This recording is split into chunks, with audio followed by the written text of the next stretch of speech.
ராஜேஷ்குமார் என்னும் நான் சட்டப்படி அமைக்கப்பெற்ற இந்திய அரசியலமைப்பின்பால் உண்மையான நம்பிக்கையும் மாறா பற்றும் கொண்டிருப்பேன் என்றும் இந்திய நாட்டின் ஒப்பில்லாத முழுமுதல் ஆட்சியையும் ஒருமையையும் நிலைநிறுத்துவேன் என்றும் தமிழ்நாட்டு அரசின் அமைச்சராக உண்மையாகவும் உளச்சான்றின்படியும் என் கடமைகளை நிறைவேற்றுவேன் என்றும் அரசியலமைப்பிற்கும் சட்டத்திற்கும் இணங்க அச்சமும் ஒருதலை சார்புமின்றி விருப்பு வெறுப்பை விலக்கி பலதரப்பட்ட மக்கள் அனைவருக்கும் நேர்மையானதை செய்வேன் என்றும் ஆண்டோன் மீது ஆணையிட்டு உறுதிமொழிகிறேன்.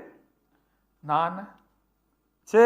ராஜேஷ்குமார் என்னும் நான் தமிழ்நாட்டு அரசின் அமைச்சர் என்ற முறையில் எனது கவனத்திற்கு உள்ளாவதும் தெரிய வருவதுமான எந்த பொருளையும் அமைச்சரின் கடமைகளை உரியவாறு நிறைவேற்ற தேவையான அளவுக்கன்றி ஒருவரிடமோ பலரிடமோ நேர்முகமாகவோ மறைமுகமாகவோ அறிவிக்கவோ வெளிப்படுத்தவோ மாட்டேன் என்று ஆண்டோன் மீது ஆணையிட்டு உறுதிமொழிகிறேன்.